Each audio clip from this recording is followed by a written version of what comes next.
take a walk with me. Spend some time and talk with me. Yeah.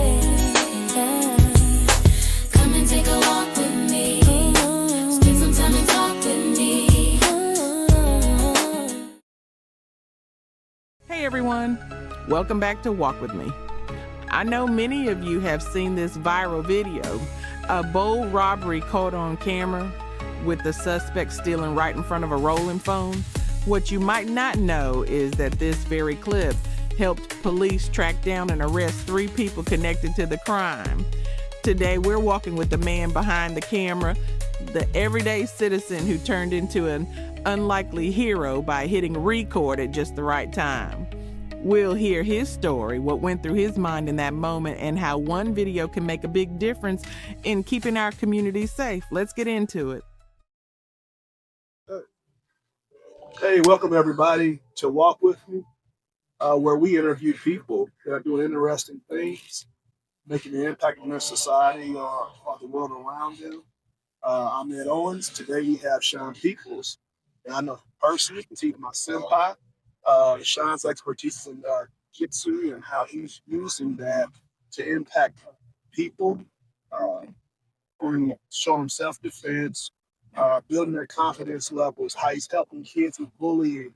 I know that firsthand because my daughter, she has grown tremendously, transformational results by being part of his self-defense and jiu-jitsu classes. So without further ado, here we are. We have Sean Peoples. Thank you. Thank you very much. So first question is, what's something from your childhood that still influences you, to serve others today? I think it would have to come from my grandparents. They were from Florida. They were from the South, but they always stated, each one teach one. And I always thought that, besides saying that, they're always used to say, pay it forward.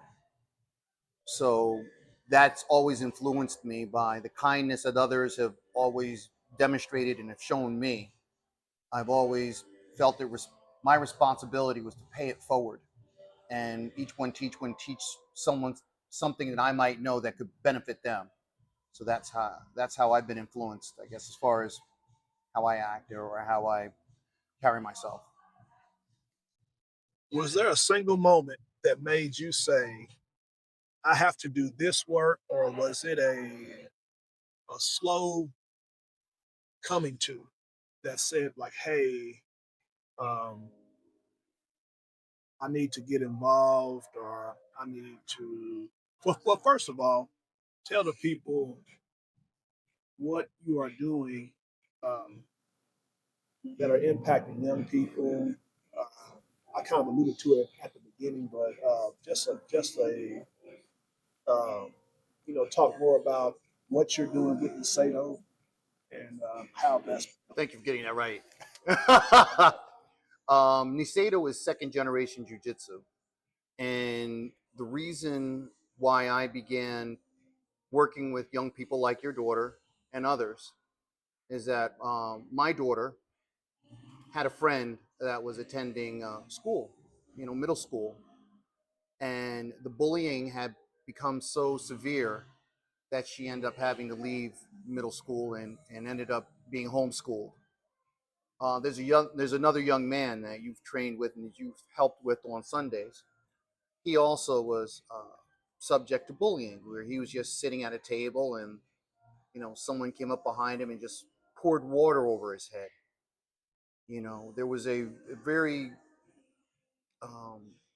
severe issue or cases within Louisville in the school system where these children are being bullied, and where are the resources? Where's the help? So are we just going to sit by and continue to say, well, son, daughter, this is what you should do in this scenario? Or is someone going to step forward, and donate their time and their energy to help people feel more safe? I mean, I've worked with marginalized communities also, as far as the LBGQ community, and the hazing and the bullying that's gone there. So I felt it was my responsibility. I just didn't want to be one of those people that talk the talk but didn't walk the walk. Someone has to walk the walk. And through that, I was blessed to meet you and your wonderful family, and others. And I just try to help them work on their self-confidence, not to be intimidated, learn how to deal with challenging situations, not to become too flustered and to shut down, where, a bully or someone trying to take advantage of that situation will, impose themselves upon that person. So that's what got me started. My son experienced bullying also when he was in school, when he was in middle school, and it was a zero tolerance policy. Although he was defending himself, he got pushed into a locker. He pushed the kid back. They both got expelled or suspended at the end of the year, and he couldn't even attend that year's year-end function, where I think they were going to Six Flags or something. So I just felt it necessary that, no child should walk around scared. No adult should walk around scared and feel that they don't have an option, that they don't know how to protect themselves, that they don't know where to turn to, and that's what kind of led me to where I am now, teaching on Sundays, or, even if someone needs private instruction, it's not about money. Anyone will tell you, any martial artist will tell you, it's not about the money. It's about, helping people. That's why I do it. If someone walked beside your younger self right now, what would they say to you? My younger self would have needed more confidence. My younger self, hold your head up, put your shoulders back, walk with pride, walk with dignity. I don't think I was that confident when I was younger. My confidence even wavers now, but I know my younger self was less confident. So anyone that would be addressing that younger me would say, hey, you're okay. Have confidence in what you do. You'll be all right. I think that's a thing that I'm gonna say most people growing up, especially adolescents, would feel that way.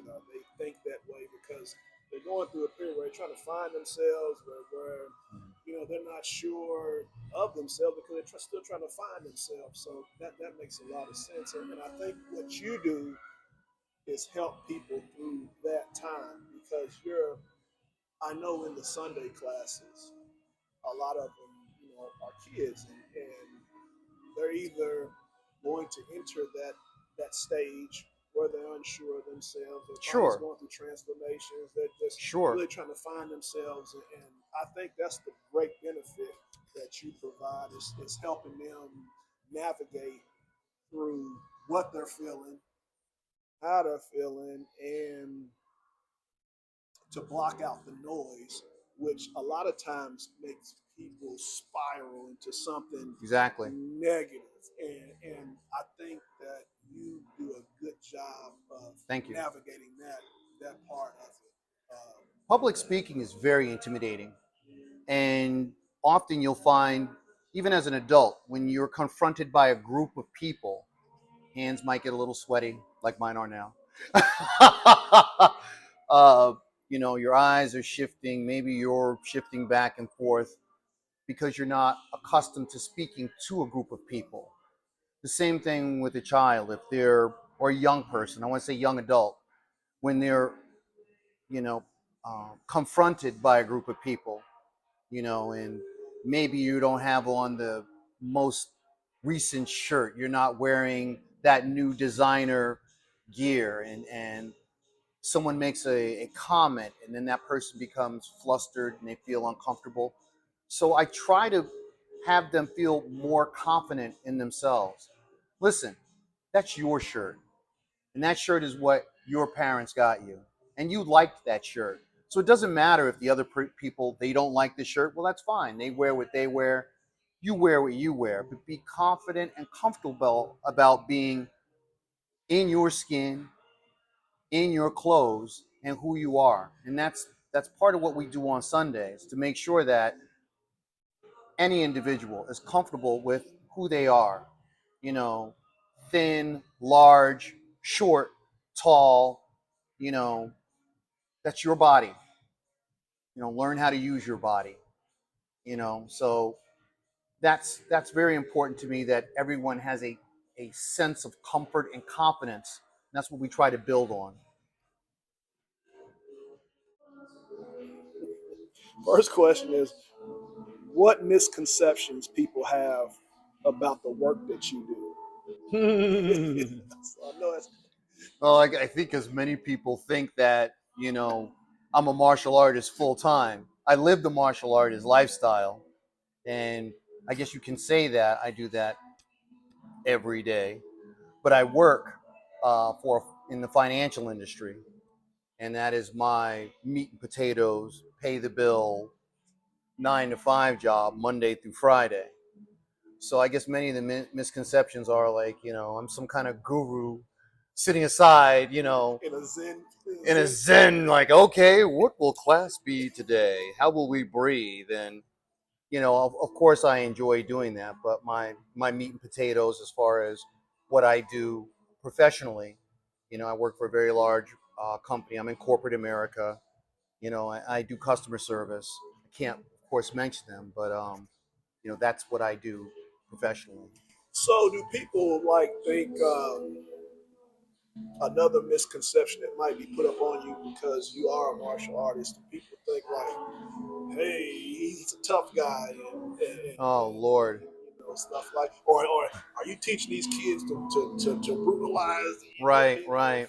I think the main misconception about a true martial artist, a true martial artist, um, like I said, it's a 24-hour thing. You know, you think about what you do and how the world around you, how it affects you. The ultimate goal is not to use your martial arts, believe it or not.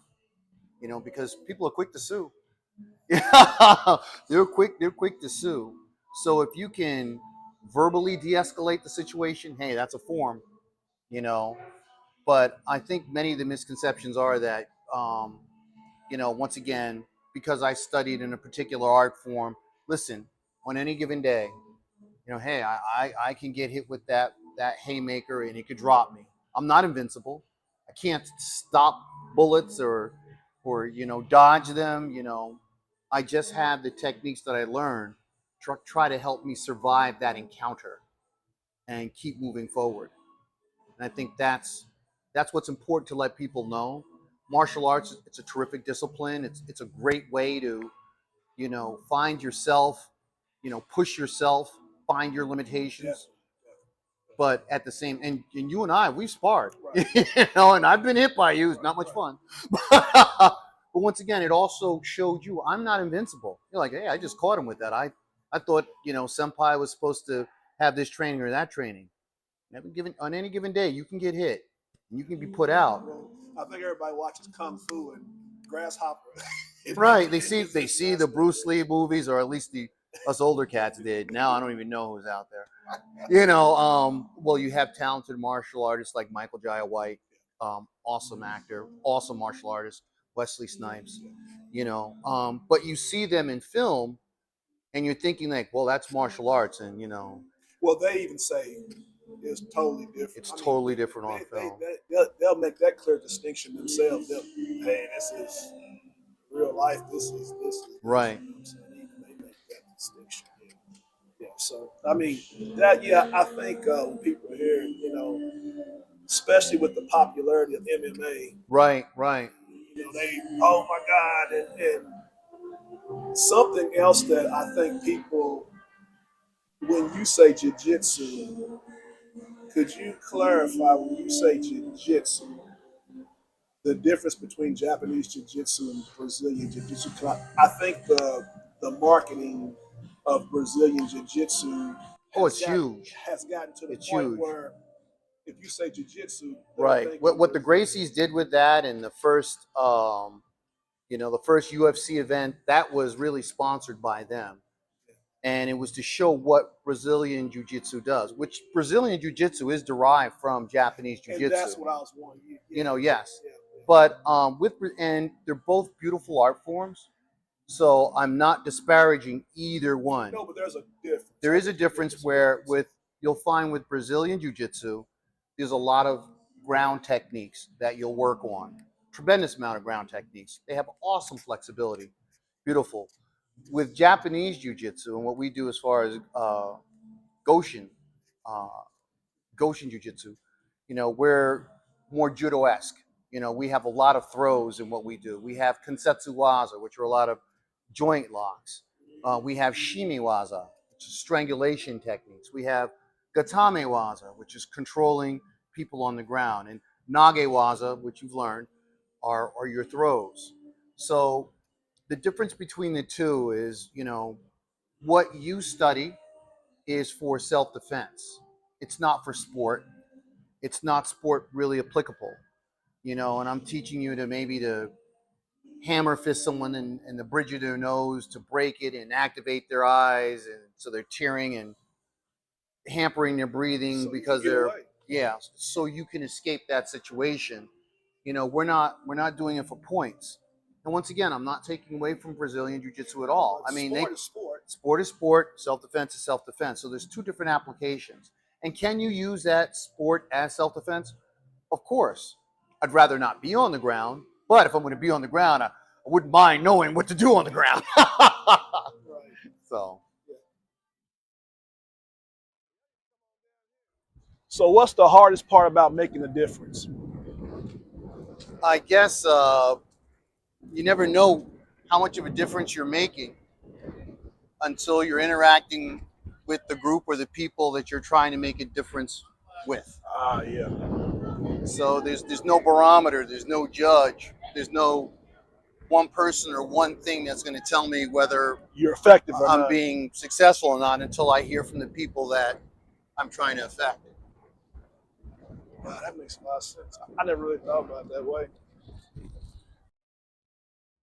What does it feel like if something isn't working? And I mean, because I know you don't have a barometer on how to know if something's effective or not. But if you do feel, at those times that you do feel when something's not working, what do you do? I guess when I'm at my lowest point, that's when I think about my students, or I think about the people that I'm trying to interact with. They help kind of recalibrate and bring me back into the moment, because it's that easy to just focus on the negative and think that you're not having an impact. But at the end of the day, whatever drill that you may have gone through, and you're thinking about whether that person picked it up or whether they understood, that's what kind of helps pull you through to the next challenging situation. So there's a lot of days that I think about, like, okay, what am I doing this? Why am I doing this? Should I continue to keep doing it? And then I think about, the people on Sunday or on Mondays and Wednesdays, and I think about whether someone was able to do that role correctly, or Their progress. were they able to get up after that fall and they realized that fall wasn't as hard as they thought it was going to be. And when they thank me after class, like, thank you, senpai, for showing me this or that, or thank you for taking the time spending it with my family, that's what pushes you through the hard times. So how do you define success? Like, so is that your definition for success? Is How do I define success? Am I here today with you? Yeah. That's success. Success isn't about monetary value. It's about good people like you finding value with what I've done and trying to figure out a way to promote it and move it forward. So I don't look at it being something where it's monetary. I look at how I've affected the community, how I've affected the people that I call family and friends, how many people show up to brunch annually, and seeing a table that stretches 20 feet It's down with bigger and all bigger. these families and interacting and enjoying each other's company. That's success. You can't get a better feeling for that. You can't buy that. You can't put a price tag on it. it's that feeling of achievement that I've affected these people. They found value in what I provide, and I feel good about it. That's success. Is there someone in your life? Well, I know there is, but who is that someone in your life that has made your work possible? It's a good question. It's not just one person. I can't give one person all the credit. Right. If I'm going to credit anyone, it has to be with my wife that's continued with me throughout this entire journey. Yeah. You know, I've been, I've had surgeries on my arm. I tore the quadricep muscle off my knee, so I've had surgeries on my knee. I've had issues with other ailments as far as back issues, from other injuries. So my wife is always there for me. My professors in Tennessee and in Florida who have never given up on me. This hasn't been an overnight journey. At least over the last 15 years. I've had senseis that have fallen by the wayside that, have pursued other things. But, from Florida to Tennessee to New York, there's many instructors there. The person that you recognize or as O Sensei, Rick Riccardi and he's also a priest, has been a driving force in my life to provide me with spiritual guidance and martial arts instruction. My Renshi and professors in Tennessee, you've met them also. They've come up several times. They're always saying, hey, Sean, keep moving forward. When they see me a little stagnant, they're like, come on, pick up your step. You have a goal to achieve. So, and the only reason why I don't mention their names because they're so humble, and they get on me. And if I could turn to the camera, you guys know who you are. And I'm not mentioning your names specifically because you always get on my case about that. But, they're always pushing me forward. Even the other day, I just got a call from them like, how are you? How's your health? Come on, we have more work to do. So I can't credit just one person because it's been a community effort.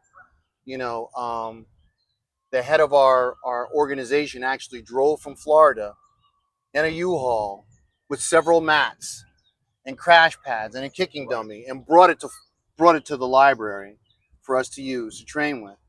So that's another person. So I just can't credit one person. I have to credit all these people that help me, give me my drive and make me continue to do what I want to do. So people watching this, if they could take one thing from this whole interview, what would you want them to take away from this interview? Stay humble and keep moving forward. Don't let the naysayers retard your progress.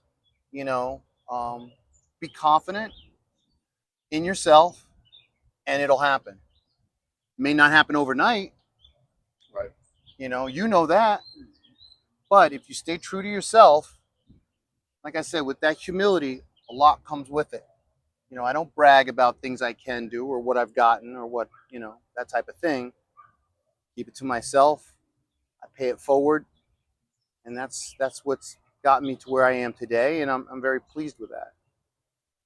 So in saying that, I know that we read over the tenets of Bushido. Your code of Bushido. And honor comes into that and all the things that come into that.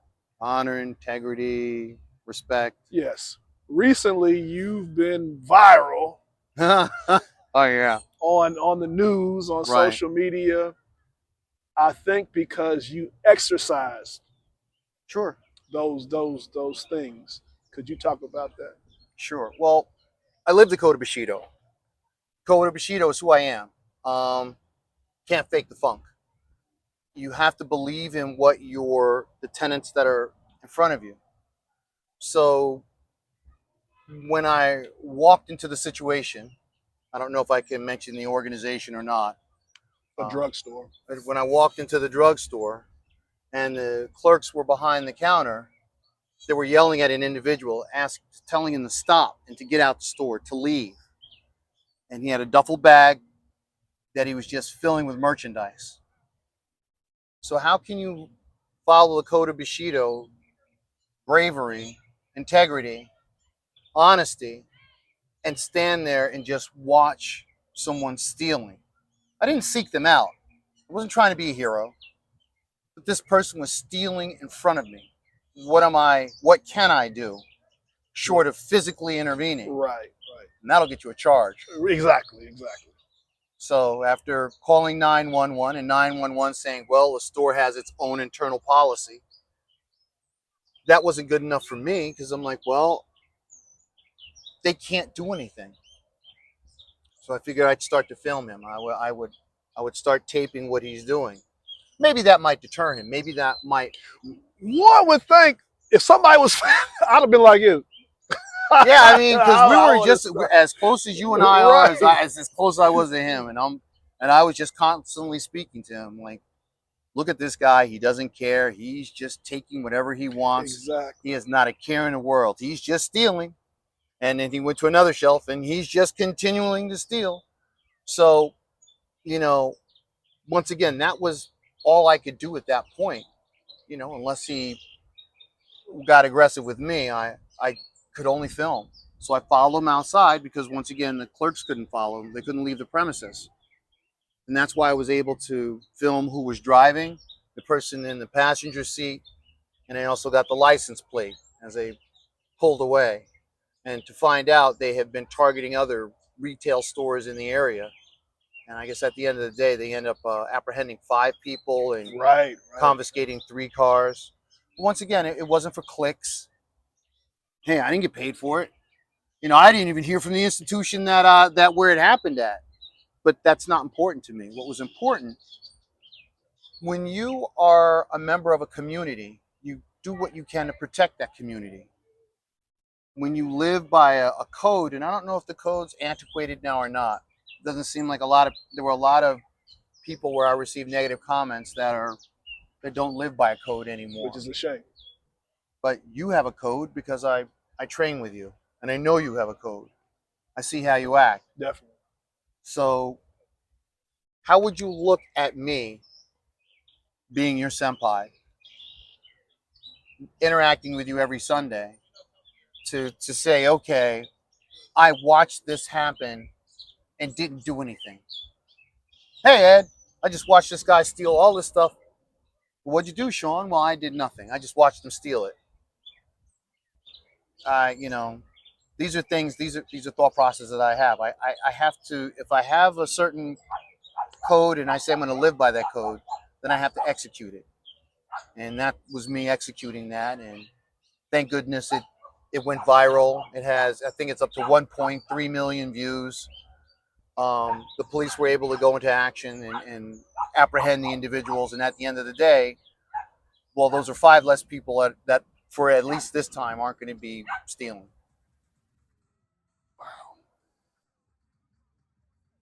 Walk that you've ever taken in your life? The best walk that I've taken in my life probably happened roughly 23 to 24 years ago, and I'm probably going to get in trouble for that. But it was at the top of the Empire State Building. Whoa. Where I was walking around the observation deck, and I got down on one knee and proposed to my wife. Oh, wow. That is the best. That's probably the best walk that I've taken, and I've been with her ever since. So Wow. That's the best walk you'll Yeah. take. That's the best walk you'll take. What are you still learning about yourself right now at this point in your life? Because we're always learning, but what are you learning about yourself right now?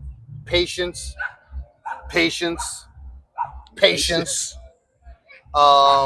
You got to have patience in whatever you do, and everything follows with you when you have that patience.